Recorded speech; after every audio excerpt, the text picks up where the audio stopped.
What's up, everybody? Welcome to Discovering Nicole. My name is Nicole, and tonight we're going to talk about things that you can do instead of getting high. Okay, so come on in. If you don't mind, please like this video, share this video, and invite your friends. If you're somebody who is in the audience watching and you want to help out and be a moderator, let me know. I always like picking people to be mods that are in the chat. And I'm going to post this on my YouTube channel. Thank you, Melissa, for coming back, girl. I'm going to post this on my YouTube channel, so I wanted to start it fresh so we can start from the beginning. Okay? So, what we'll do is I'll give you all a little introduction to how I got sober and like what point in my sobriety I'm at now. And then we can talk about things that I do in order to stay sober and things that I do in order to keep my mind busy. Okay? Okay.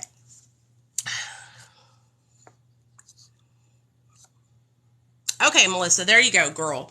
Just all I need you to do is when people come in, like welcome them, and if people are being real nasty, block them or mute them. But if they aren't, just let them go, and then I'll block them. You know what I'm saying? Okay, so I saw this girl's little TikTok today, and I'm going to look her up right now because I want to show you guys her account because I want to give her credit. But she's been making videos about what I do instead of getting high. And I thought, that is genius. That is genius. Hey, Squirms, what's up? And so I really, really want to show you guys her account so that way I can give her credit for coming up with this idea. But I'm going to start, I want to make a little series here on my TikTok where I talk about things that I do instead of getting high.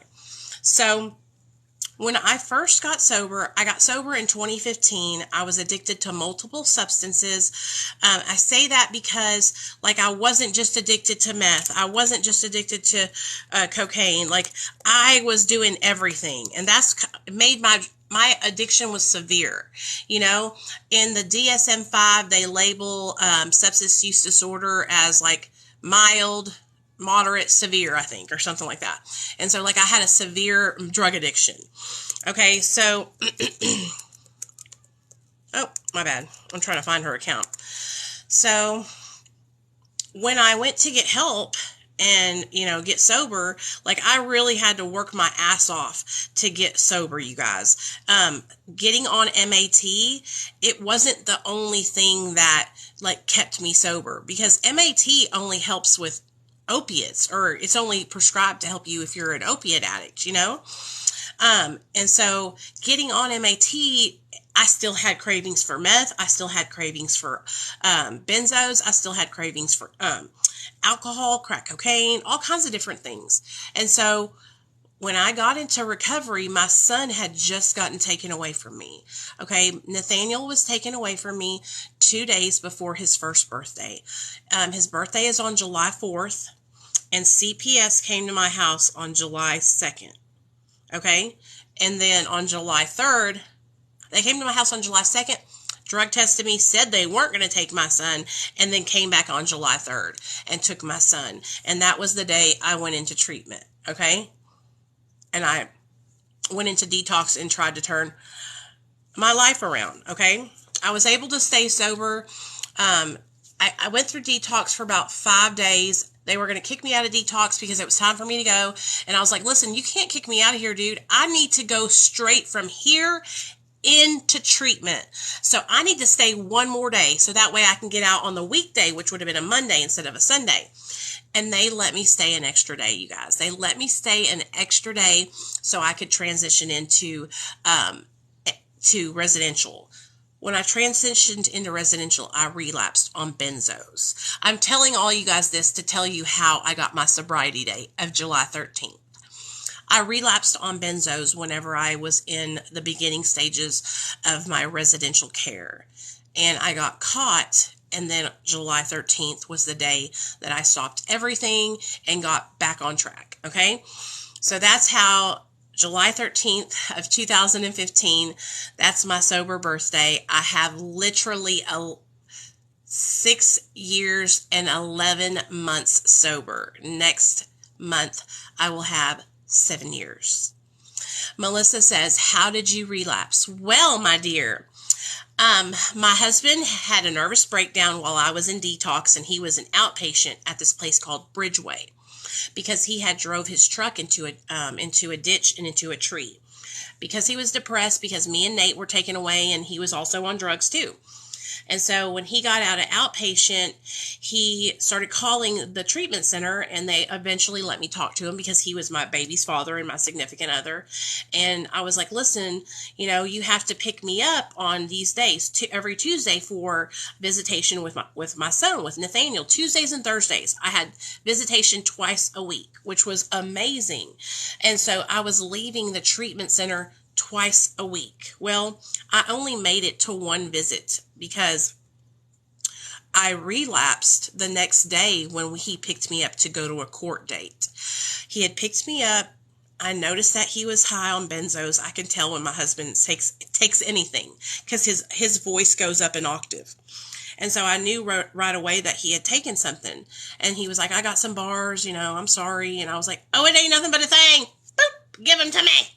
And so that's what happened. I had relapsed on taking Xanax, and I finally got caught when it was a Friday. That was that Friday. We went to a outside meeting at Cosmo, which is a really big AA meeting here in Little Rock. Like, everybody goes to it.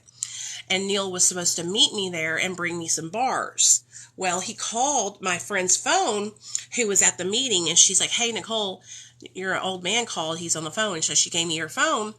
And I'm not supposed to talk on the phone at the meetings on anybody's phones. And he's like, hey, I'm not going to be able to make it. I can bring him up to you at the treatment center. And I was like, just drop him off underneath this rock beside the da-da-da-da-da, right? We all get in the druggy buggy. You know how it is in the big white van, the druggy buggy. We're listening to music. We're all just, having a good time, And the druggy buggy goes to turn into the treatment center driveway. And lo and behold, who's pulling the fuck out of the driveway? My old man in his fucking big ass Honda Ridgeline truck. And the boys in the back of the van go, Nicole, isn't that your husband? Snitches.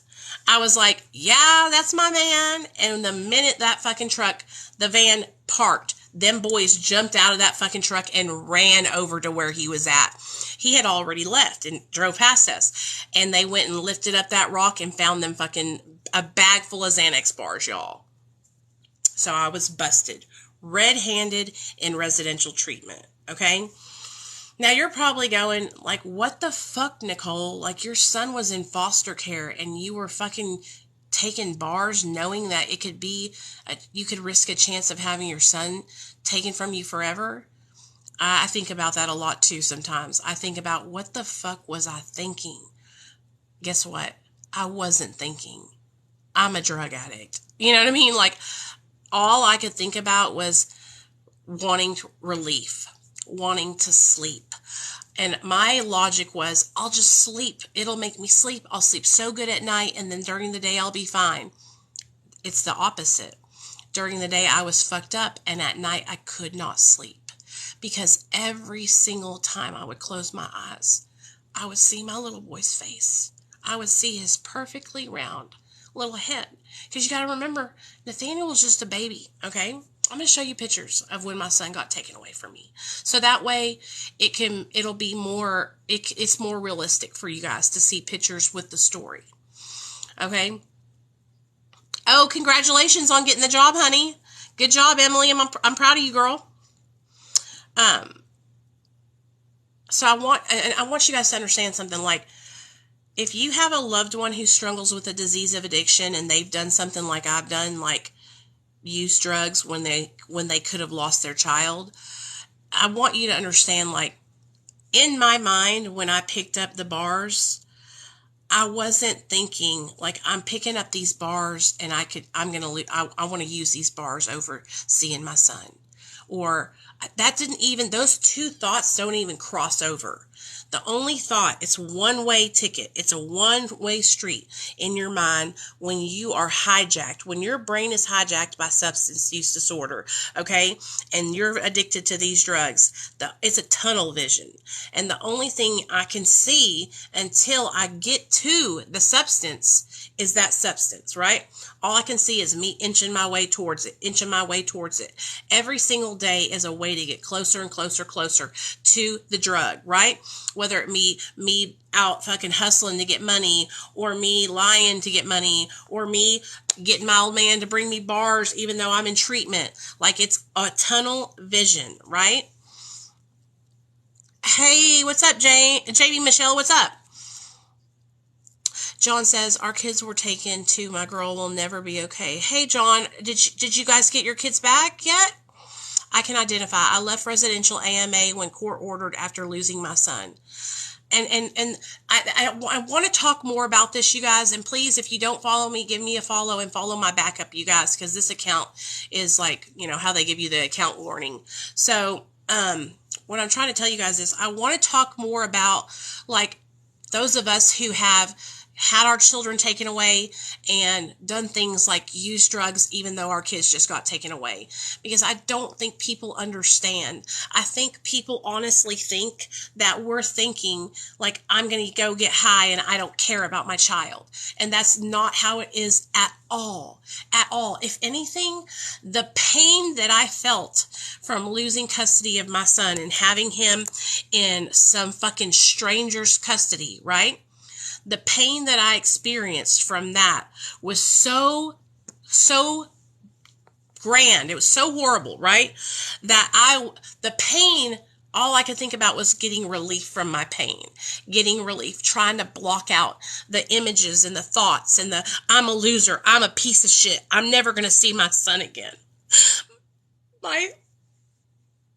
I would sit there and I would have these horrible, horrible nightmares that my son was in foster care with some stranger and they were burning him with cigarette butts and or doing these bad things to him, because I had heard all these horrible, horrible things about people going into foster care and being abused.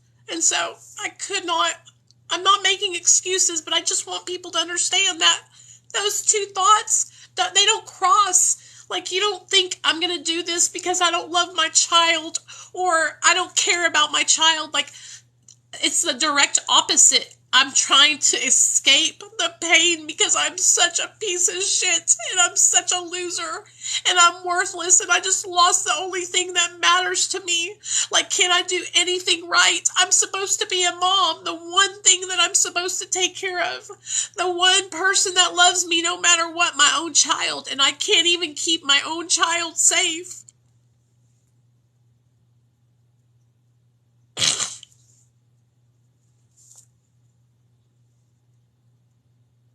I don't think people understand, you know?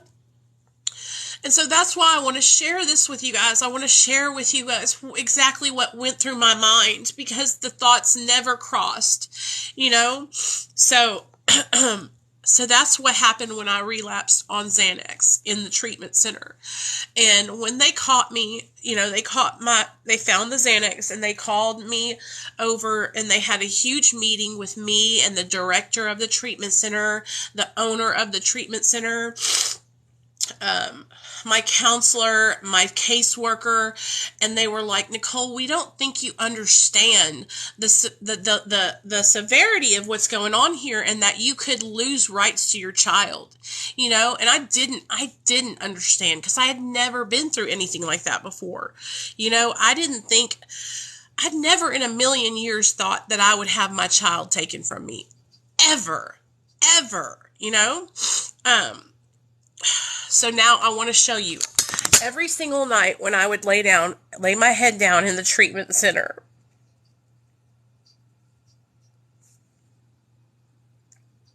okay, every time I would lay my head down at night and I would try to close my eyes because I needed to sleep, and I was coming off benzos cold turkey. I was just a hot mess. It was bad, okay? Every night I would close my eyes and I would just see my little baby's face.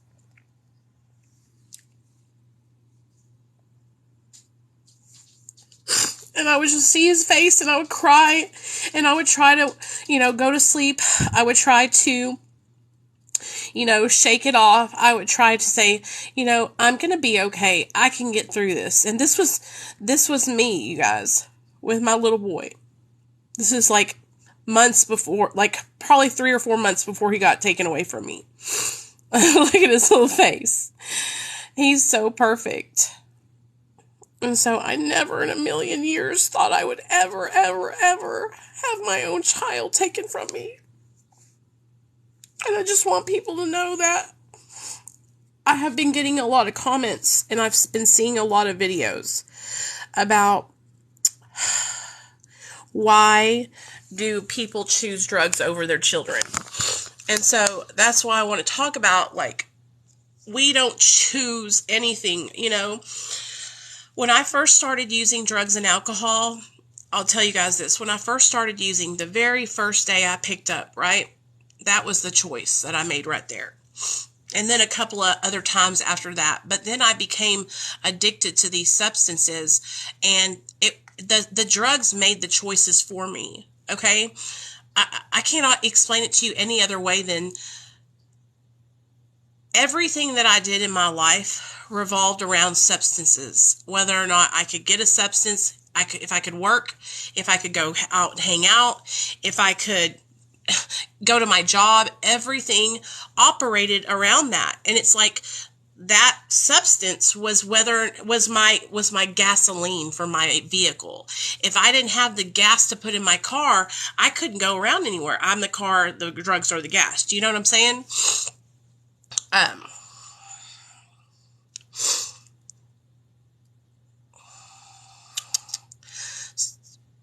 Yes, my son has been, I have my custody. I'm trying to read some of y'all's comments. If you have questions, go ahead and ask me. And I'm sorry I get so emotional, but this is very, very, very, very hard for me to talk about, even though I've been sober for almost 7 years. Like, I'm going to tell you about my birth story, and then you'll understand why it's so hard for me to talk about, okay? So listen up. I was in my active addiction from the time I was 17 till the time I was 32 years old. I got pregnant with my son in 2013. I didn't think I could ever get pregnant again. I had one pregnancy when I was younger, and I had an abortion. I was downstairs in the kitchen. This house that I live in now, my mother and father-in-law own it, and we all lived in it together when 7 years ago, 8 years ago. 10 years ago. Yeah, 8 or 9 years ago, however long it was. I'm 7 years sober, so it was like 10 years ago or something. I was downstairs in the kitchen, and my father-in-law walked around the corner, and he said, "Are you pregnant?" And I just need to tell y'all something about Al, okay? They call him Crazy Al over in Vietnam, okay? He's a Vietnam vet. He's cool as hell. He likes to drink his beer, and he likes to have a good time and relax and take care of his family. He's a good man. And he walked, "Are you pregnant, Nicole?" I said, "Hell no, I ain't pregnant, Al." And he goes, "You're pregnant." And I was like, "No, I'm not." And so like a week went by, and it kind of was like, it was back here in the back of my mind.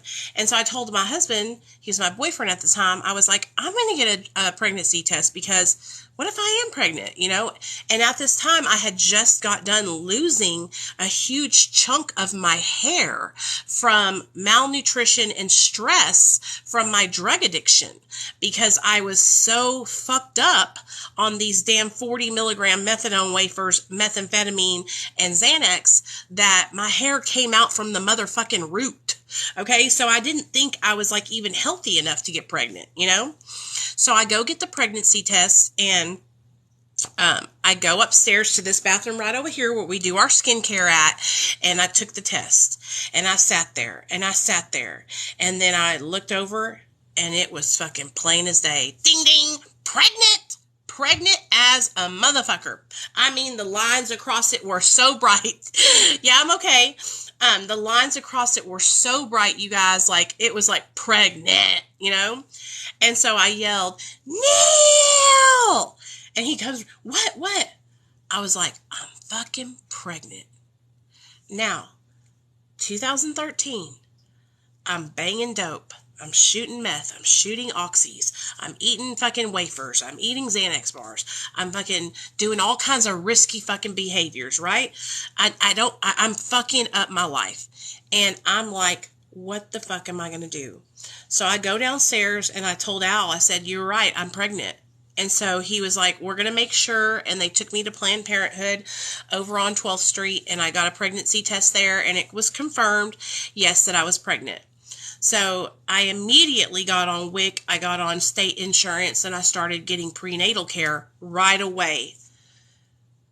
We sat down and we had a meeting with my mother and father-in-law and my husband. And I said, listen, like, I understand if you guys don't want to support me or you don't want me to have this baby.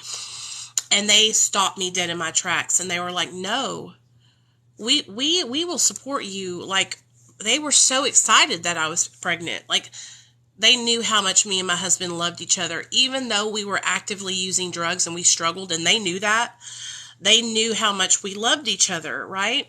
And they were both like over 60. So they're getting up there in age. And my husband hasn't had any kids ever. And so they were like, it's okay. And so right then and there, I was like, I'm going to get sober. I'm going to stop using drugs, and I'm stopping now. Okay. So I think when I found out I was pregnant, I was like 6 to 8 weeks pregnant. And so I stopped using opiates. Like, I literally just stopped, which I know you're probably going, how the fuck did you do that? Well, I'm going to tell you how the fuck I did it. Are you ready? I started shooting methamphetamine. Am I telling you, or I kept shooting methamphetamine. Am I telling you, hey, if you need to get off opiates, go shoot meth, it'll help you? Hell to the fuck no. That's not what I'm telling you. What I'm telling you is, I stopped using opiates and benzodiazepines because in my mind I was justifying and rationalizing my use of methamphetamine. I said, if I stop using opiates and benzos, my son will not become dependent and I will be okay and I can just shoot meth and it won't be that bad. Okay, this is my rationalizing and my justifying in my addicted mind. Okay, hey Lori, welcome, come hang out with us. Okay, that was my rationalization in my mind. Okay, now don't get me wrong. I was like, I'm going to try and stop everything. That's what my first goal was. But once I realized, like, hey, I'm struggling to stop everything, then I started utilizing methamphetamine to kind of ease off of opiates, and then I just walked off of them, and I went hard onto a methamphetamine. And so I hate to talk about this because I'm so ashamed of this. Like, I am so ashamed of this. Please, please, please know that. I'm not proud of this at all.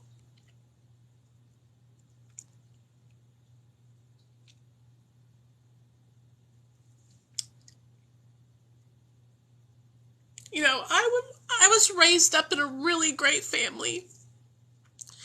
My mom and dad are still married to this day. My mom is what you would call like a super mom, you know. She made us breakfast every morning. She would wake up at 5 a.m. with my dad and make him breakfast and get him off to work. Then she would wake me and my sisters up and get us ready for school and get us off to school. And then she would go to work, and then she would come home and cook and clean, and she was just a superwoman mom, a superwoman.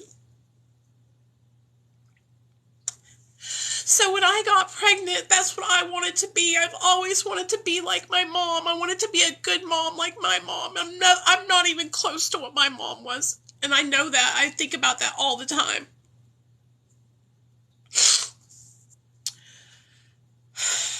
But the one thing that, like, I was supposed to protect my child, you know, my baby inside of me.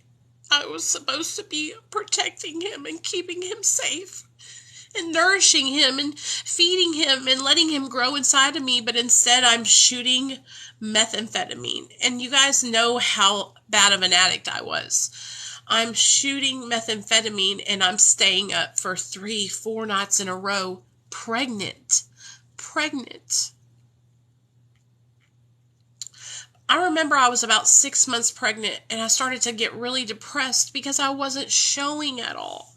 And I felt like people were thinking I was just gaining weight and I was not pregnant, you know, and my husband was like, you're going to be okay, and we're just going to keep trying to get sober and stay sober. And so I would try to stop using meth, and I would make it like a week or so, and then I would fall back on it.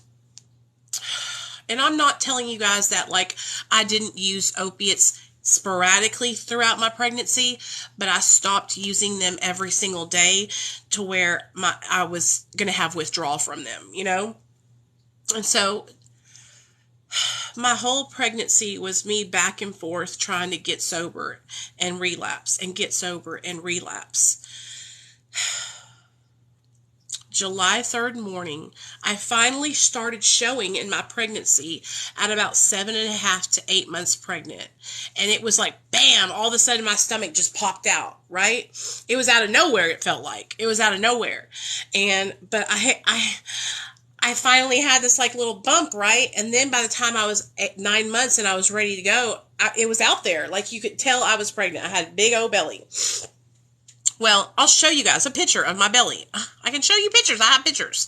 So, but I would need to focus on telling you about my birth story. So, July 3rd morning at 5 a.m., I was in the other room over there, and I was Indian style on the floor beside the bed coloring. My husband was at work because he worked overnights at the time.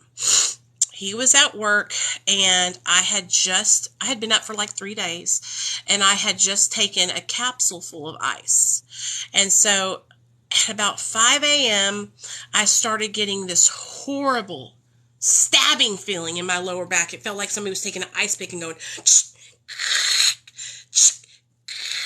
across my back, and I was like, oh my God. So I got up. My legs were numb because I had been sitting that way. And I went and told my mother-in-law, hey, I think I'm going into labor. She's like, you're going to be okay.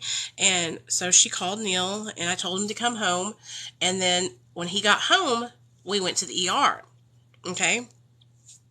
We got to the ER at like 8:30 a.m. And I was only 1 centimeter dilated. 1 freaking centimeter.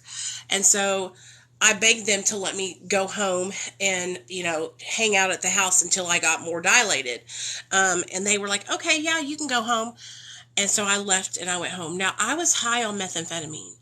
I don't know how no one stopped me. I don't know how no CPS was called. I don't know how no doctors said anything. I have no idea. Okay? So they let me go home, and for the next like 12 hours, y'all, I was in labor at my home. I was in so much pain. I was bouncing up on top of this bouncy ball. I was getting in and out of the hot tub. I had my husband and my mom like massaging my back really hard because it hurt so bad. And at 8:30, I went back to the hospital, and I was 8.5 centimeters dilated. Okay? 8.5 centimeters dilated. This is me, like, literally pregnant. I guess I wasn't that big. I felt like I looked really big. That's me pregnant right there. That's me pregnant right there. But this is like literally, oh gosh, like right before I gave birth, basically. So, anyway. So I get to the hospital and I'm 8.5 centimeters dilated. Now, something happened. They gave me an epidural, but then something happened, and I don't know if it was my heart rate or the baby's heart rate, but something happened with one of our heart rates where they had to give us medicine for it. And it was like kind of like, oh, is everything going to be okay? But then everything was fine. Now, this is where you guys need to understand. I was in labor from like 9 p.m. I was in the hospital from like 9 p.m. that night until 1 a.m. And that's when I gave birth to my son. At 1 a.m. he came out. My son was born 100% perfect in every single way. His APGAR scores were good. He was healthy. Nothing was wrong with him. I was so afraid that they were going to take my son from me. I just knew that the hospital, the nurse, was going to call DHS and have them come up there, right? Nobody said anything to me about it. Nobody said a thing. They cleaned my baby off and he started to cry, and they brought him over to me and I started breastfeeding like almost automatically, okay? And he stayed in the bed with me, and I held him, and then they took him to go give him a bath and wash him up, and then they brought him right back to me, and I held him all night long. All night long, I held him, and I rocked him, and I fed him, and I held him, and I rocked him, and I fed him, and I cleaned his little diapers, and everything for 2 nights, and then I went home. When I walked out of that fucking ER, I was looking behind me to see if somebody was chasing me down to put me in handcuffs. When I got home to my house, every time the phone rang, I thought it was going to be somebody from CPS calling to tell me they were coming to get my son. And it never happened. When I tell you guys that I don't know, the only way I can explain this to you is that there was a power greater than me, that God was watching over me. And he was looking down on me and my son. And he knew my heart. He knew my heart. He knew that I was a good person. He knew that I loved my son. He knew that if he took my son that day, if he had taken my child away from me the day I gave birth to him, I would have never gotten sober, because I would have never been able to bond with my son if he had been snatched from me right away. Every time the phone would ring, I would think it was CPS calling. And for the next 6 months after he was born, I would think that. And then I finally realized, like, they're not coming to take my baby. And that's when I knew, like, that's a miracle. Like, I should have tested positive for drugs, or my child would have tested positive for drugs, or both of us, but nothing.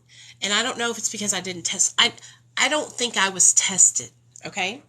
So you guys, I gave birth to my son July 4th of 2014 at UAMS in Little Rock, Arkansas. Like I said, it was a holiday. So I honestly don't think that either one of us got tested, because to me, there's no way that I didn't have drugs in my system. You know what I mean? So anyway, it was a miracle, and that I knew that, and I felt that, and I felt like God was giving me a second chance. And when I left that hospital, I fucking promised. I was like, I'm never going to use ever again. And I remember telling my husband, like, I'm never going to use ever again. Like, we just literally, like, escaped, like, a really bad situation, and I'm so grateful, and I'm never going to get high again. And I started white knuckling it. For those of you guys that don't know, like, I have really bad depression, like really bad depression. And when I gave birth to my son, I didn't know anything about postpartum depression. I didn't really know anything about it. When I gave birth to my son, I went through this period where I wasn't taking a shower. I didn't take a shower for like a week because I was so fucking depressed. And so my father-in-law was like, you got to go to the doctor. You got postpartum depression. And so my father-in-law took me to see the doctor, and they put me on Lexapro. Well, when I started taking Lexapro, that's when I stopped breastfeeding, which was about, a little less than 90 days into it. Well, at about 90 days into it, I relapsed on benzodiazepines. Okay. I relapsed on benzos, and with me, when I take benzos, the benzos are the key that unlocks the door for me. Okay, if I take benzos, then I'm going to go all in, and nothing's going to stop me.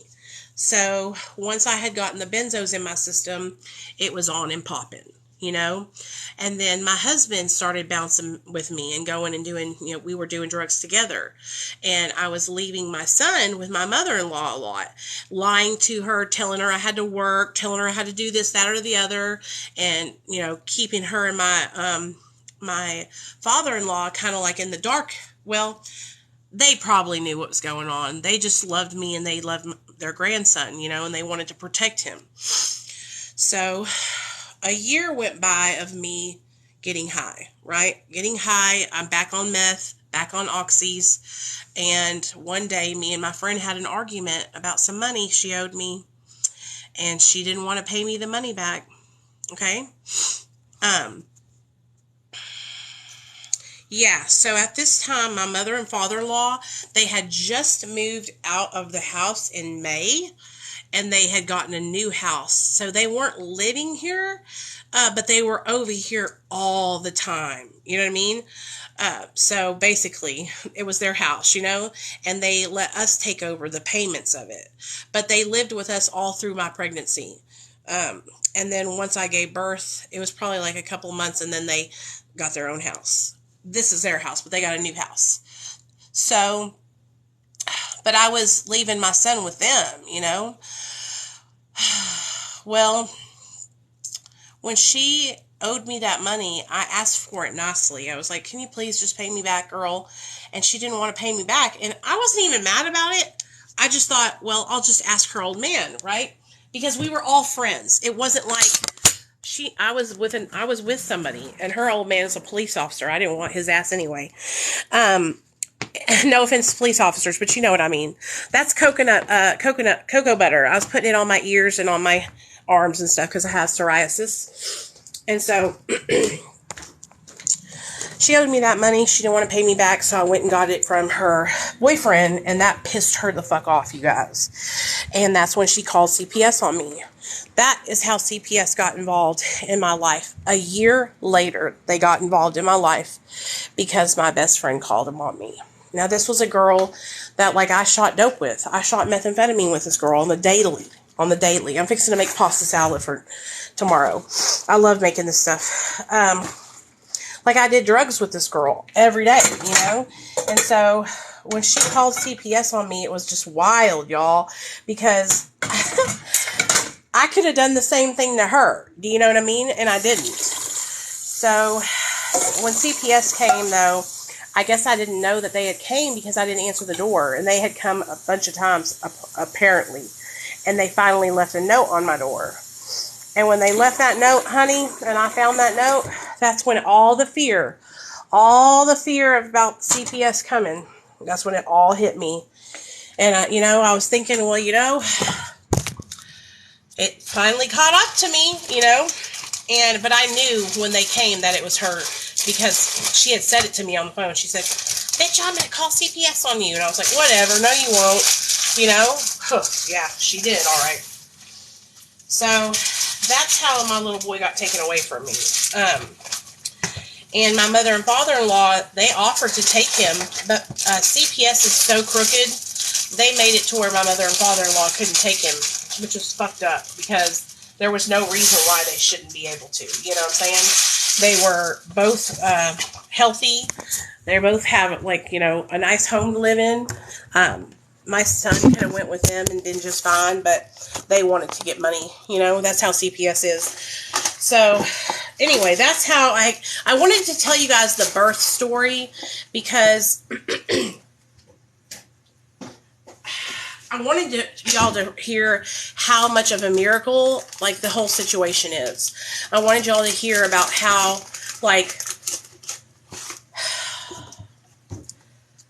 there's only one way to explain it, and it's God. God kept my baby safe. It wasn't me. It was nothing else. It was God.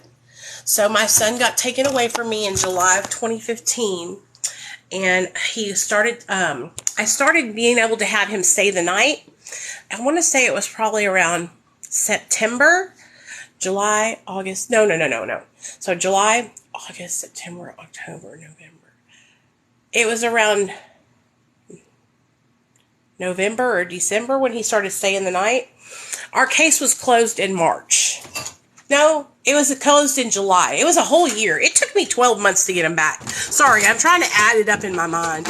He got taken in July, and I got him back in my custody, staying the night on the weekends, 4 or 5 months into our case. And then the case was closed finally in July. So it took a year. And I remember the caseworker telling me and my husband, you guys have done a really good job. Most people don't get their kids back this quickly. You know what I mean?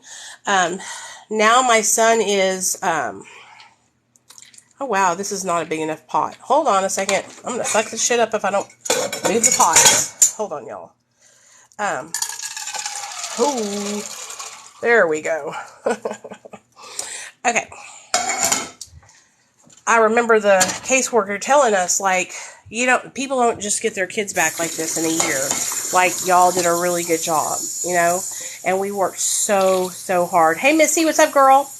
We worked so hard to get Nate back, you guys.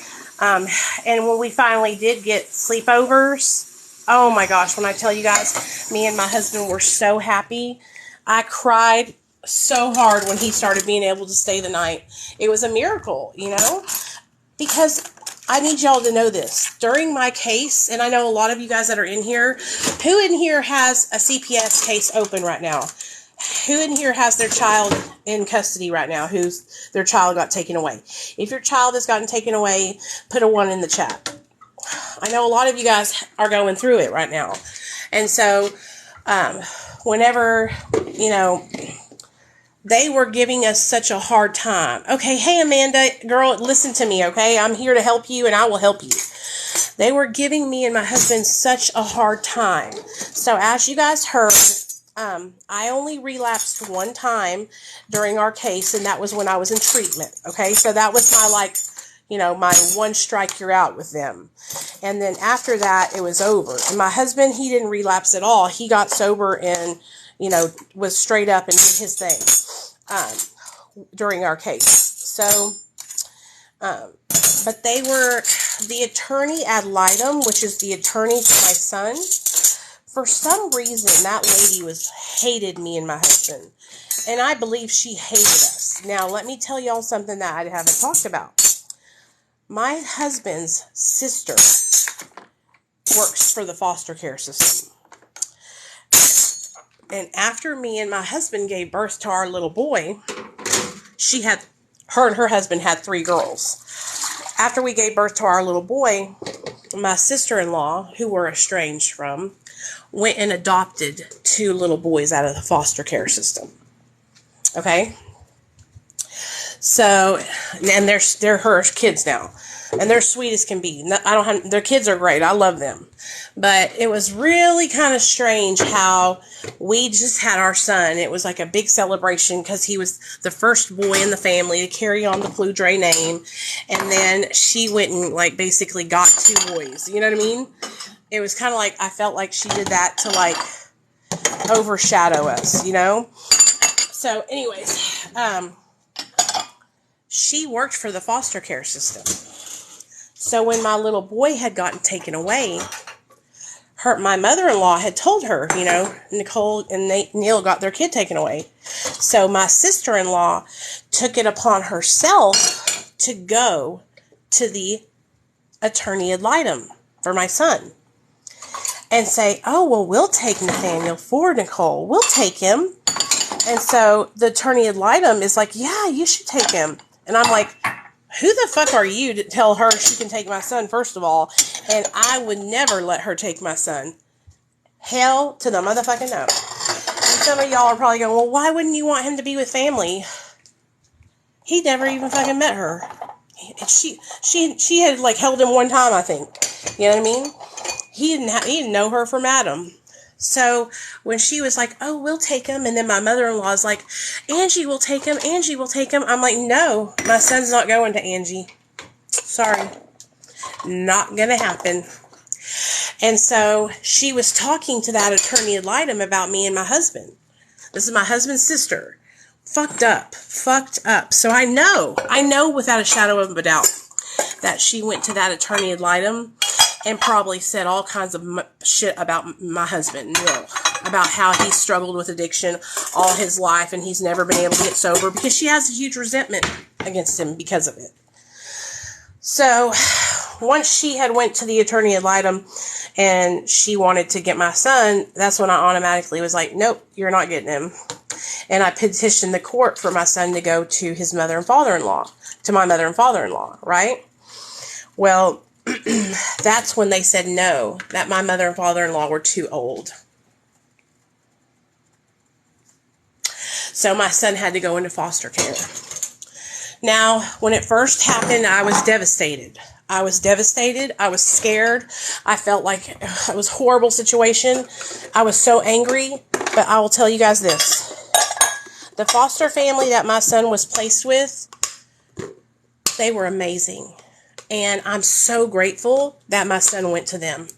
Because they took care of my son like he was their own kid. They didn't have any children of their own. They had a little girl in care who was like 2 or 3 years old. Okay? And yeah, because they weren't too old. CPS wanted money. They wanted money. And so they took him and put him in foster care. If he had went with Angie and them, it would have been a money situation also. So since I wouldn't let him go to Angie and them, they were like, fuck it, we'll just put him in another foster home. Because Angie, like I told you guys, worked for the foster care system. Isn't that crazy how that all works out? So, was there... I feel like someone was crawling on my nose, y'all. And so, when I tell you guys, like, my sister-in-law was fucking evil, dude. Like, I know she was saying some badass shit over there, you know? Because she would say badass shit to our family, to my mother-in-law, and to my husband. And so, I just know she was fucking over there saying all kinds of horrible shit about us. You know what I mean? So, after I denied her custody of my son, that's when the attorney ad litem just started coming for me and my husband. And when I tell you guys, she had me tested for psychological evaluations, like 3 different psychological evaluations, trying to prove that I was mentally unstable and not fit to have my son, which I think we're all a little, cuckoo, but I'm not unstable. You know what I mean? I can hold a full-time job. I can, work well with others. I am a good mom. I'm not mentally unstable. But that attorney ad litem tried to prove that I was mentally unstable. And so when we would go to court, she would say, what's different about this time? Because she knew that me and my husband had a past of drug addiction because my fucking big mouth fucking sister-in-law was over there whispering in her ear about all this stuff. So now she knows the whole fucking shit, because my husband had never been in trouble with the law. He had never gotten any kind of drug charges. The only person that had anything like that was me. So all this stuff that she knew was because it was volunteered information to her about my sister-in-law. And so it was so shady, you guys. And what made it even worse is that my mother-in-law couldn't even see that. I was like, do you not see what they're doing, dude? Do you not see what's going on? You know what I mean? Like, and a lot of you guys might think, well, Nicole, you should have let him go with family. Like I said, he did not know her. He had never even, been held by her. I think she held him the first time he was born. She came by the hospital one time, and that was it. I didn't see her. I don't fuck with her. I don't fuck with her at all. She was over at my house the other day, and I don't come down. She has to stay outside. I don't let her in here. You know what I mean? I don't fuck with her. Because she has made it abundantly clear to me that she doesn't have respect for me or my husband. And so I don't want to talk to her then. Oh, damn. Shit's overflowing. So once they started putting us through the ringer, CPS did, and that attorney ad litem did, that's when I realized, wow, we're up against some fucked up shit. This is gonna be difficult, we are going against people talking down on our name. We're going against, some psycho lady, this attorney ad litem was psycho, y'all. And she was mean as fucking hell, I remember, the reason why my husband had gotten put on Suboxone when I was in rehab was our caseworker had said, hey, I know you've been struggling, Neil. Why don't you get on MAT, and it'll help you stay sober? Our CPS caseworker. And so that's when Neil got on subs, right? And so I came out and I did the same thing after I thought about it for a while, and I got on subs. Well, that attorney ad litem tried to say that we couldn't be on Suboxone and have our kid back. And she was trying to make the judge say, well, if they want their child back, they have to get off subs. And so you know what I did? I flipped my fucking shit. And I went and I got my nurse, my doctor, my counselor, everybody from the Suboxone clinic. And I had them come to court with us the next court date and testify on our behalf about MAT and how it works. Yeah, of course it is. Yeah. But they were trying to say that we shouldn't be able to be on it. Isn't that crazy? Yeah, that's what I'm trying to tell you guys. Like, when I tell you, it was so backwards here and how they were trying to do me and my husband, it was horrible. It was horrible.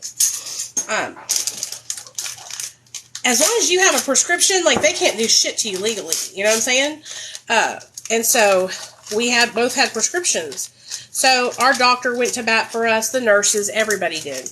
And so we ended up getting that smashed. But it was just the fact that this old biddy tried to do that to us, you know? Half a cup of mayonnaise. Hold on just a second. It was just a fact of the matter that she was trying to, you know, have us taken off of our life-saving medication. You know, me and my husband were fucking thriving, dude. Like, I got on the stand and fucking recited the 12 steps of Alcoholics Anonymous. I showed him all the work I was doing with my sponsor. Like, we were really doing good, you guys. We were kicking ass and taking names. And this attorney ad litem just didn't like that. She was going to try and do everything she could to keep me and my husband from getting our son. Which I thought that they were supposed to be about reunification, you know? Well, I finally caved, y'all, and got Duke's Mayo. Finally. I've heard it's amazing. I've heard it's so much better. I know, me too. I hate that too. Do you guys have any questions about anything? I'm an open book. You can ask me anything you want to ask me. So, oh yeah, that's what I want to tell y'all. So, me and my husband had to jump through hoops, okay, to get our son back. We had to get hair follicle tests, which we did. We got our hair follicle tests, and we passed with flying colors. We had to go to meetings and get our sheets signed, you know, showing that we were going to meetings every, you know, at least 3 or 4 times a day, or a week, excuse me. We had to take parenting classes, okay? We had to get psychological evaluations. We had to, oh, so much stuff, you guys, so much stuff. We had to have gainful employment, okay? We had to have transportation so we could go to our visitations, okay? Because they weren't doing any of that stuff. So when I first, they first came to talk to us, they were telling me and my husband how they were going to help us, and they were going to help us with this, that, and the third, childcare, transportation, all these things, right? They didn't help us with shit. Okay? They didn't help us with shit. We did everything ourselves. We did it all ourselves. And that's what makes me so sad, because I think about, what about women who don't have vehicles and they rely on public transportation and they don't, you know, what about those people? What about those people who don't know how to advocate for themselves? You know, that's what pieces of shit CPS is. You know, they're fucking pieces of shit. And anybody who says otherwise, you don't know what you're talking about because you ain't been through it with them. They take kids who don't need to be taken, and they leave kids who need to be taken. You know what I'm saying? It's just horrible. It's horrible.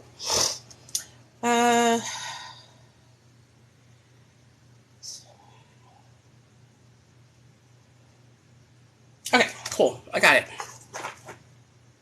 Yeah, they're supposed to, like, help you with all this stuff. They're supposed to help with childcare, They're supposed to help when you finally get your kid back. They're supposed to help you with childcare and everything like that. And just like WIC and food, like all that kind of stuff. Food stamps. It's a government agency, right? They don't help you with shit, man.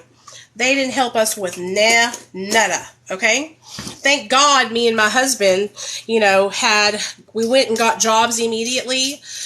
He already had one. I went and got a full-time job immediately. He had the vehicle, so I, would ride with him everywhere we went. And I had a driver's license. So what about people who don't have their driver's license? What about people who, it's just so ass backwards. And so it's really horrible. And a lot of the times it's a setup for you to just have your child taken from you and kept from you forever. And it's a way for them to get your kid and basically keep your kid and sell it to somebody else. And that's what I truly believe. Like I do, and listen to me. I'm telling you guys, I got sober, my life was saved. I'm happy that I'm sober. But I'm telling you 100%, like, what happened with us in CPS, it didn't have to be like that. You know what I mean? It didn't have to be like that. We were both really good people. We weren't trying to hurt anybody but ourselves, We were not bad people. We were just sick and needed help getting sober, And so it was just really, it was everything that I had heard about CPS and worse, So let's keep going. Make this salad. It was sad because my caseworker was such a sweet lady, okay? Me and her actually became really good friends. And she was so underworked, okay, or overworked and underpaid that she had too many caseloads, okay? And so because me and my husband were doing so well, a lot of the times she would forget about us, and she would forget to come and give us our drug test, or she would forget to, come by and do a house visit, which was very important because all of those visits, we have to have them to prove that we're on the right path and we're doing everything right. And it wasn't her fault. It was their fault. It's CPS's fault. I can remember us going up to the office to get our drug screens, right? And we would sit outside in the lobby for like an hour holding our piss because nobody would come out and drug test us. It was the craziest shit I've ever seen in my life. The craziest shit, It was the crazy, and they just didn't want to work. Lazy ass fucking bitches. Just sitting on their fucking asses, looking at you. You know what I mean? And I'm like, who do I gotta pay to get a fucking drug test in this bitch? You know what I mean? Like, I'm trying to get my motherfucking kid back here. This is like life or death. This is a big situation. And y'all are sitting on y'all's fat asses looking at me from across the damn counter, It was crazy, man. It was crazy. So, anyway, we went through a lot. We fought them motherfuckers hard. Okay? Hard. And we won. We won.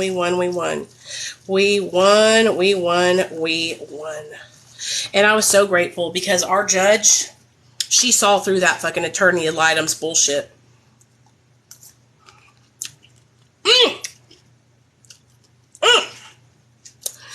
Bacon ranch macaroni salad. One of my favorites. Bacon ranch. Ay, ay, ay. Yeah, we worked our asses off. Now, let's open it up to questions. Who's got questions? If you got questions, drop them in the comments, and I'll answer any question you got, okay? I have no problem answering y'all's questions.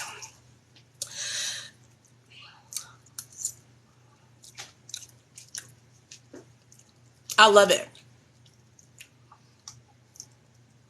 Thank you.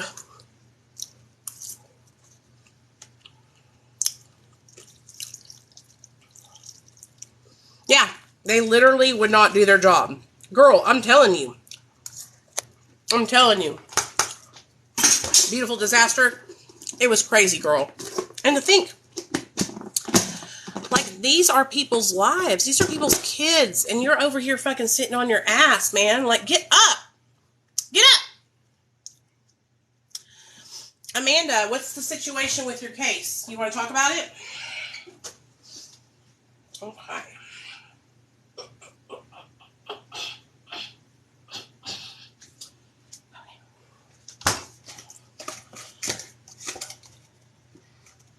I haven't seen them in person in over a year, and they live... Why haven't you seen your kids at all?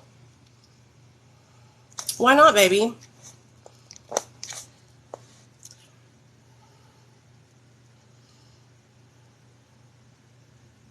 So after we got him back in our custody, as in he was staying the night, I mean, they closed our case at the year mark, I think. If I can remember correctly, it might have been 14 months. But they closed our case pretty quickly after we got him back in our custody. And they asked me to come and work for them, you guys. Like, I'm telling you, like, I was a model fucking client. I'm telling you. Whenever we got Nate back, they came to me and they said, when you hit 2 years sober, we would like for you to come work for us. Because I had to have 2 years. And I was like, okay. And they were like, yeah, Casa came and checked on us. Okay, this little black girl, I can't remember her name, but she's so sweet. She would come and check on us. And she's actually the one who reached out to me about working for them. And she's like, after you have 2 years, we'll want you to come work for us as a parent partner. And so when I got 2 years sober, I went and I started working for them. I literally made it one day and left crying. I could not do it. I couldn't do it. It was, I couldn't sit there and be part of a place where people are holding people's kids from them. I couldn't do that. Okay. Hey, what's up? What? No, baby. Why? I don't know, but I made some ranch pasta salad. Where's Jatara? I don't know. She went around the corner, I think. Where? Over there. She's been down here with me the whole time. Okay, let me see what y'all are saying.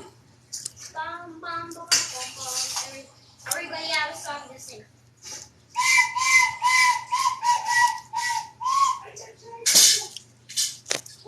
Is it like your mother-in-law or your mom who has them? If I were you, like, I would make your attorney that you have through the courts, petition to get them back, Hey, what's up? Congratulations, man. Look, I literally go rock climbing. Hey, you want a bite? I actually go rock climbing, literally. Awesome. Have a bite. You love it.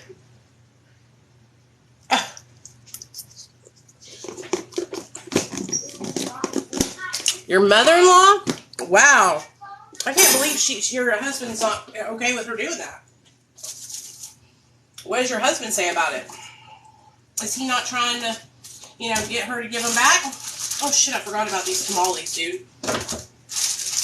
Mom, look what I did. Look what I did. I did dangerous. Look. Okay.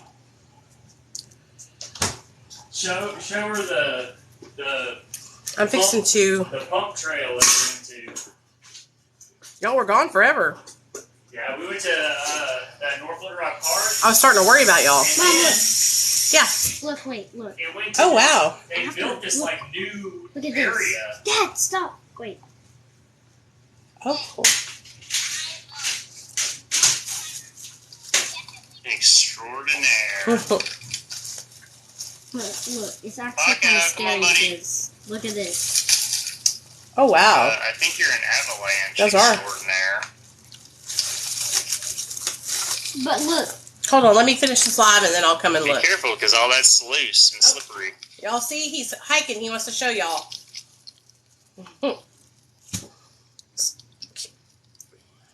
Why does your mother-in-law want to keep your kid from you, Amanda? Like, what? I don't understand. Oh, your ex's mom. Oh, that makes it a little bit more complicated. Now, okay. But look, watch this. Okay. Watch. What's up, Paco? Pucko freaking almost died from me throwing a rock. How old is your baby that she has? Do you mind me asking? Can you see? Do you get to see the baby at least, or talk to the baby? Oh, that would be so sad. I feel for you, honey. I really do. Like, that's horrible. See, I'm going to be honest with you. That's why I didn't give my son to my sister-in-law. Because I figured we would be in a situation like you're in right now, where they would try to keep my son from me. And if that happened, I'd catch a charge. I'd be in jail. I'd be in prison. Please do not shoot me, Nate. Please don't shoot me. Especially in the face and shit. I asked you not to do that, dude. You know? I was afraid that they would try to keep my son from me. They went hiking in North Little Rock. My friend said, "Wow, Nate, that's awesome." She'd like to see you hiking. And I pull the trigger, look. I pull the trigger like this. 3, 2, 1. Oh, it's a freaking roof. Wow. Wow. Yep, that sounds about what would have happened to me if I had let my sister-in-law get my son. That's exactly what would have happened. If anything had happened between me and my husband and we decided not to be together, that's what would be. I would be fighting them to get my son. And so that's why I just said, fuck that shit. I'm not, like, nobody's getting my kid. Yes. Nobody's getting him. I'm gonna take care of it. It's not even, it's literally just this. And my husband supported my decision too, because he saw what was going on too. Right here, look. Amanda, I'm praying for you, girl. Is there not any way that you can reopen your case, and is it closed for good and permanent?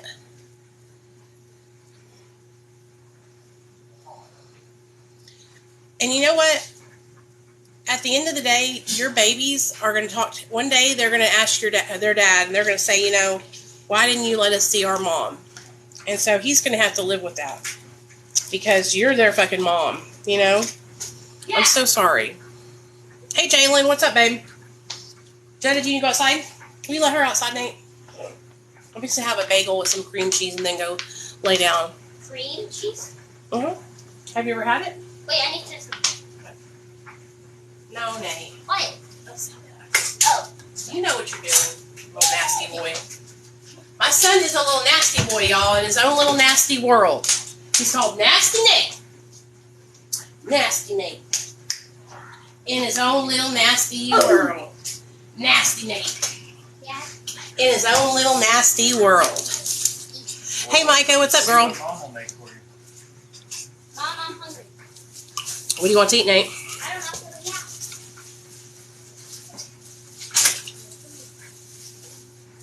Do you want some Velveeta? Do you want some SpaghettiOs? Do you want some... Is Did you make the Velveeta? Is it Yeah, it's already spaghetti? made. The stuff with the meat in it? No, I made Velveeta shells and cheese, though. Dad. Or Mom. I can make the stuff with the meat in it. Is that what y'all want? Mom. Huh? I want SpaghettiOs. Not the freaking spaghetti like noodles. The SpaghettiOs. Okay, that's what I'll make you. With the one like this. And that's all. After you The eat one like that. Okay, after you eat that, that's it for the night. You understand? Yeah, so Nate wants me to tell y'all what happened last night. So my son, he's a lot like me, and he likes to eat. So yesterday, he wanted tacos from Taco Bell. So we went and got some tacos from Taco Bell.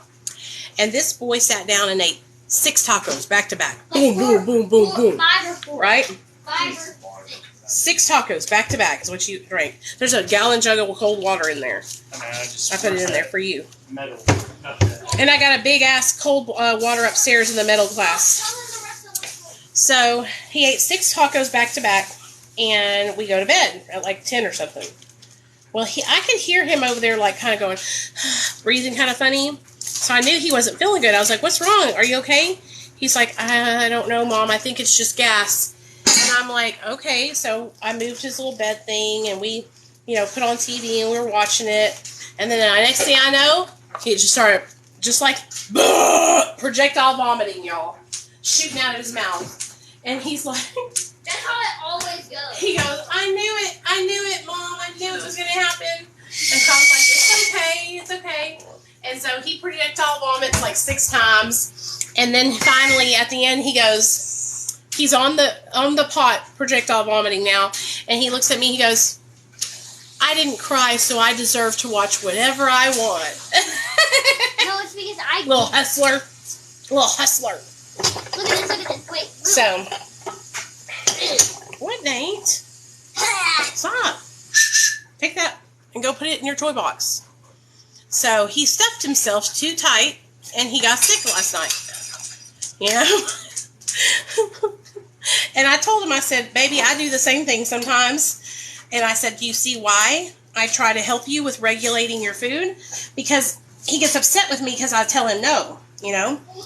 It's not because I'm telling him no because I want to starve him. It's because I've literally fed him a bunch of food that day, and he just will not stop. He has no off switch when it comes to food. And so he's done this before where he got sick because he ate too much. So, yeah. Do y'all have kids that do that? Do y'all's kids do that? Because mine does. Now, it's not like really bad, like he doesn't have a disorder or anything. Now, I know some people that have a disorder where they really can't stop eating. It's called like Prader-Willi syndrome, I think, or something like that. Nate doesn't have that. He just likes to eat and don't listen to his mom, you know?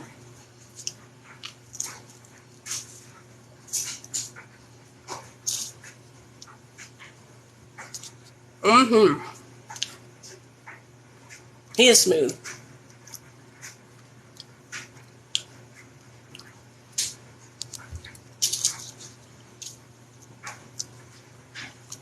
Mmm.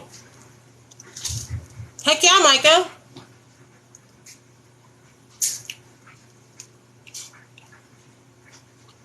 Amanda, I'm here to help you grow. And if you need help, if there's anything I can do to help you get your kids back, you know, just let me know.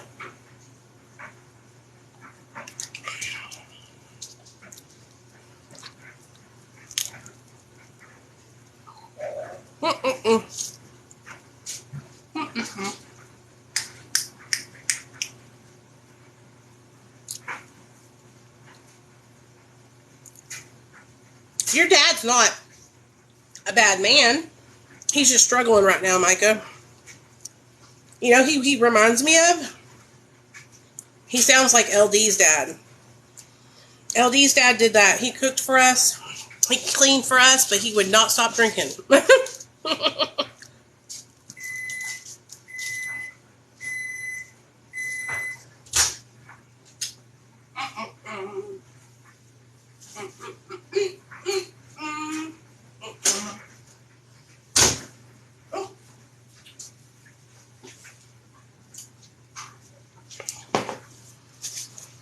Hey, what's up, man? What's up, Gallant? So, if any of you guys are having custody issues and your kids have gotten taken away by CPS or something like that, like, I'm here to tell you, if I can get my kid back, I know you can do it too. It's going to take a lot of hard work, okay? And it's going to take you being consistent, and it's going to take you staying sober. But baby, I'm telling you, you can fucking do it. You can fucking do it. That's why whenever, I know y'all know, a couple months ago, when that bitch fucking said she called CPS on me and was texting people and telling them that she called CPS on me, that's why I took that shit so seriously. Because I don't fucking play about my kid.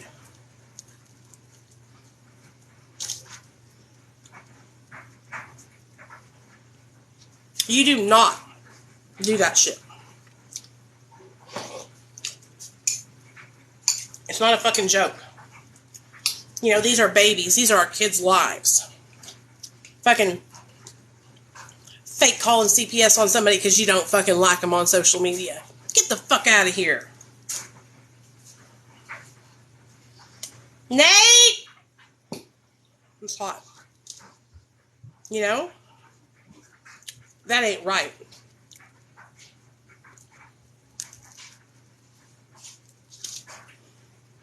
Hello, this is your daily dose of internet.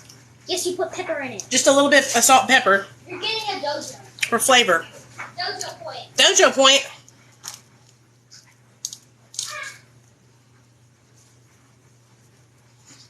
A lot of girls on this app do that. You know?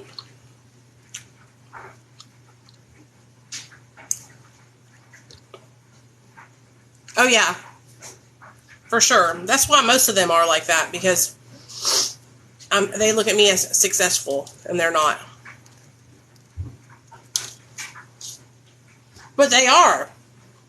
And I would help anybody. But anyway, I'm not going to talk about that. I brought that up because I don't play with that. Where do you live, Amanda?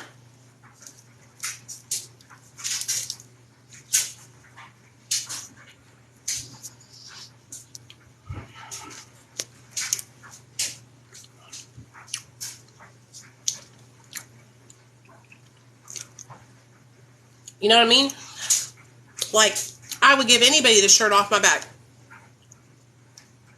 Oh, baby, I'm in Arkansas. I'm in Little Rock.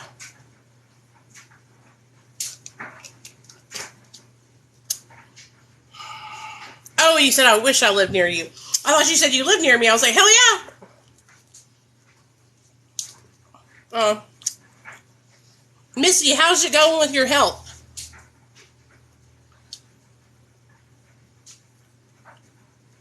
What did the doctor say about everything? I'm done.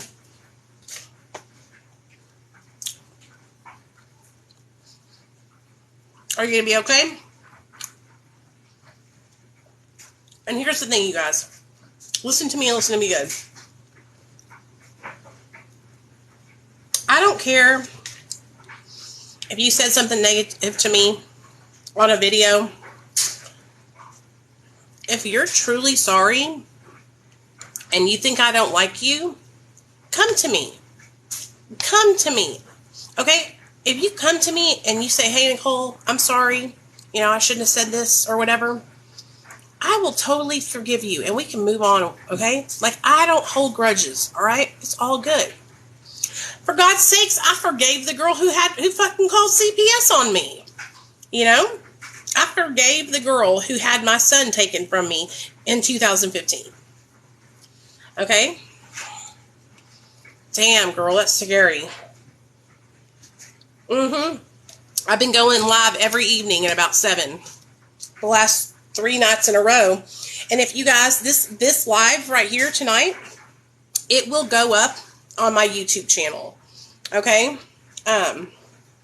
It'll go up on my YouTube channel. So the last 2 nights, if you missed the live, they're up on my YouTube channel, and they were like 2 hours long. So for those of you guys that are like new in recovery and you don't have a lot of support, you can watch my live streams. They're like 2 hours long while you're sleeping at night. Put your earphones in, or while you're cleaning your house during the day. And I talk about recovery. I make you laugh. We cry.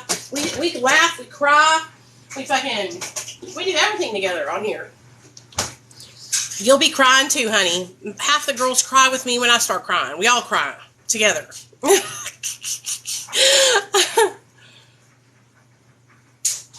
But this is one thing that I do instead of getting high, is I come on here and I share with you guys about my experience, strength, and hope. And you know, I know a lot of people might get tired of hearing me talk about, you know, losing my son or you know, my drug addiction, but I tell it over and over again, you guys, because here on TikTok, you never know who is going to come across your video.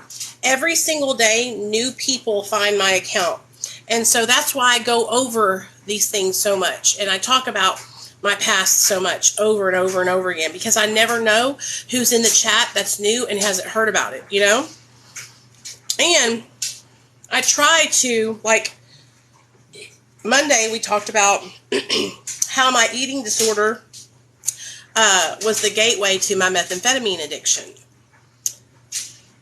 Tuesday, we talked about how I became addicted to opiates. And all of that is me telling my story. And then today, we talked about what I do instead of getting high. And I talked to you guys about my birth story and how losing my son, you know, in fact, affected me and basically catapulted me into getting sober, you know? The point of tonight's video was to relay the message to people that we don't choose drugs over our children. That I want people to understand, and I know it's hard to understand if you've never been addicted to drugs, but if you can just hear what I'm saying and hear the hurt in my tone of voice and the way I talk about it and what I've been through with my son, then you'll know, like, I would never, ever, ever actively choose drugs over my child. Ever. And I don't think anybody would, you know? So, I'm going to go lay my happy ass down. As you can see, my sexy man.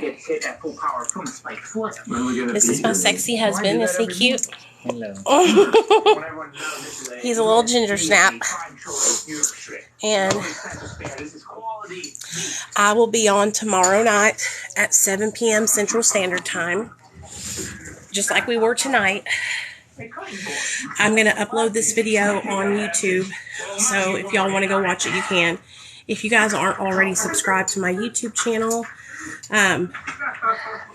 what's up, Amanda? What do you got, girl? Ask me anything. As you can see, the flail definitely penetrated the beef. Okay, you can see distinct holes. It's not getting full power. How many of you guys are subscribed to my YouTube channel? Are y'all? We learned a lot on the test, but the next step, of course, is to season the steak. Season the steak. Put some salt on that. Hey, Missy. Salt in. Go ahead, Mark. Have y'all noticed On like salt shooter thing. Yeah, they You kill got it. shot with that too. that TikTok isn't showing you guys my videos here on this account? Have you noticed that? It's pissing me off. If you go and look, like I'm going to look at it right now and I'll tell y'all. Let me show y'all. I need a drink. It's time to hit the old H-bone to see what these spiked flails can truly do. So up first, we got a decorative spiked flail, which means that it's much lighter and weaker. It's really not meant to hit things, but we're going to see what it can do on one of my legs. And then on the other leg, we'll use the real bad boy. This thing I bought, the battle ray, was meant as supposed to be hitting things and people. I'll use this on my other leg, and we'll compare what these two spiked flails can do. Probably a lot, I'm assuming. This is gonna be awful. How about this one? What is? Where do you use that one? Yeah, so let me show. Yeah, it's like TikTok is not showing any of it. 15% power. Right here in the old Oh, the Milani lip plumper? I haven't tried it. I'll get it. on the side. I found the Okay, let me see. I'm pretty sure it hit me in the butt cheek. Like, I'm going to show y'all what I mean. It's pathetic. More. Oh, wow. My video about meth got 3,000 views. Finally. But that's not even half of my... I have 37K on this account. 37,000 people on this account. And look at this. TikTok is not even showing my videos to you guys. Like, these are great. This is a great video. This is about why do people choose drugs over their children. That's a great video. This is my whole CPS story. These two videos. Like, these are great videos that I uploaded. And guess what? TikTok's not showing you guys any of them. Any of them. Like, I'm so discouraged, man. Ugh. And my other account, I'm fucking banned on it right now, which I'm really, really angry about because I shouldn't have gone. I didn't do anything. Like, I really didn't do anything. I was live and somebody, like, falsely reported me for something. So now, Well, this is why it's the decorative flail. Actually did expect this to happen. What starts flailing? Okay, so they just emailed me, you guys. They said, we understand how important your account is to you. After further review, your account will remain temporarily banned until 6/17 due to a violation of our illegal activities and regulated goods policy. What? What? I'm fixing to message them back. It just cuts instantly, doesn't it? That is what spikes do. Oh. Well, that's a penetrating skin. That other one, if he hits him with that other one, it's gonna stab into his leg for sure. Interesting data is forming. Will up the power of the spike. I'm not even going to say anything. There's no point. There's no point. Because they won't fix it. They won't fix it. But I'm getting it back on the 17th. So today's the 15th, so I have 2 more days. But it's just like it's the fact of the matter. Like, this is what we were doing when I got banned on that live. We were live, and I was letting you guys listen to a song called The Broken Ones. She loves the broken ones, the ones who need a little patching up. She sees a diamond in the rough and makes it shine like new. It doesn't really take that much. A tender touch, or a little love and a tender touch. If everybody loved like she does, there'd be a lot less broken ones. And it says, we were listening to that song together on live, and I was crying because I was sharing the story about my friend who was unalived, okay? By her best friend's PIMP, and her best friend basically was unalived by her PIMP too. It wasn't bad. It wasn't bad at all. And so that's what I'm trying to say. Like, I don't understand, like, what TikTok is doing and how they are, like, I don't understand, like, how are people able to report something like that for something like that, which is not true. Illegal activities and regulated goods. I'm not selling anything on here. Drugs. I'm not selling drugs. I'm not trying to sell I'm not doing anything illegal. I'm literally just sharing my experience, strength, and hope, and story times from my past. You know what I'm saying? Like, what's going on here? I'm telling you, this one right here. I'm so tired of fucking TikTok. It's gonna stick his leg. This is the song, y'all.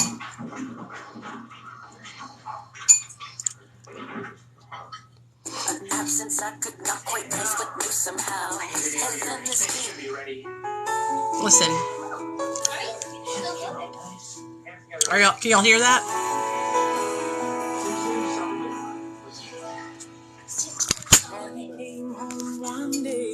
Raggedy, Raggedy Ann. She said, Mom, look what I found in the neighborhood. Here, I'll do it this way. I'll do it this way. That way y'all can see the words. Okay, let's do this. Y'all ready? And I'll sing it to y'all. Maggie came home one day with a Raggedy, Raggedy Ann. She said, Mama, look what I found in the neighbor's garbage can. It had a missing left arm and a right button eye hanging by a thread. She carried it gently up to her room and laid one on her bed.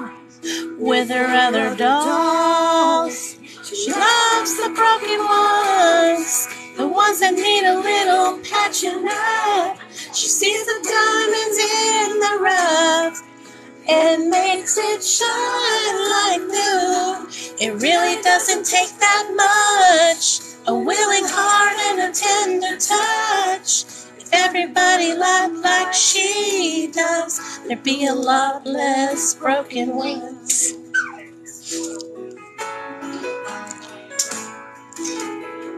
Years later at Shelter on 18th Avenue, a 17-year-old girl shows up all black and blue, with needle marks in her almost too weak to stand.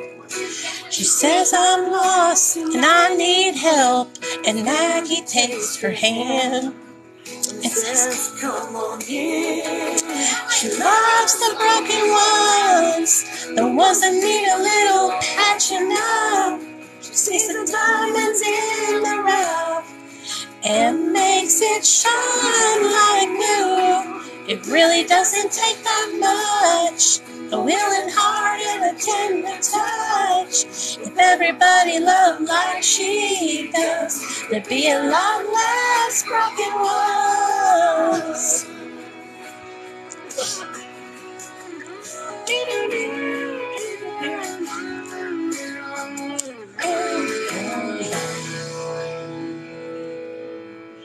We call her an angel, she's quick to say to you, she's just doing what the one who died for her would do. Love the broken ones, the ones that need a little patching up. See the diamonds in the rough and make it shine like new. It really doesn't take that much, a willing heart and a tender touch. If everybody loved like he does, there'd be a lot less broken ones. If everybody loved like he does, there'd be a lot less broken ones. Hey. So anyway, sorry about that. I get a little emotional when I sing that song. I cry when I sing it. So we were live, and I was telling you guys the story about my friend Rachel and her best friend Hannah, who were unalived by Rachel's pimp who was trafficking her. And she had reached out to me in March of 2021 for help, and we had become friends over the time that I was trying to help her. And during the process of us being friends, her and her friend Hannah dedicated that song to me, and I will never, ever forget it. I will never forget it. Every time I listen to that song, I bawl my eyes out because it just touched my heart so much that they thought of me, that they thought of me, that song reminds it. That's me, they said, and that makes me feel honored that they felt safe with me, that they felt loved by me, that they felt that they could talk to me. That's very important to me. That's exactly why I do what I'm trying to do. That's why I help people. That's why I do videos and share like my most horrible, embarrassing, shameful, guilt-ridden moments with people. It's not because I don't do it because I'm like want attention. I don't do it because I'm like, I can't wait for people to bash me, call me a bad mother, say that I'm a crackhead, fucking call me fat, make fun of my crooked teeth. Like, I do it because I want to help people. I want to change one person's life. And, so anyway, that song is fucking amazing. That's an amazing song. So, anyways, I love you guys. I'm going to get off here, and I'm going to make a video right now to that song. So, I love y'all, and I hope you guys have a great night. And I'll see y'all tomorrow at 7 p.m. Central Standard Time. Don't forget, go follow my backup, Discovering Nicole 77, and my main, Discovering Nicole 7754. Hit me on my YouTube, hit me on my Instagram and Facebook. It's all linked in my bio, so there's no excuse why you guys shouldn't be there. Got it? Good. All right, love y'all. He's got like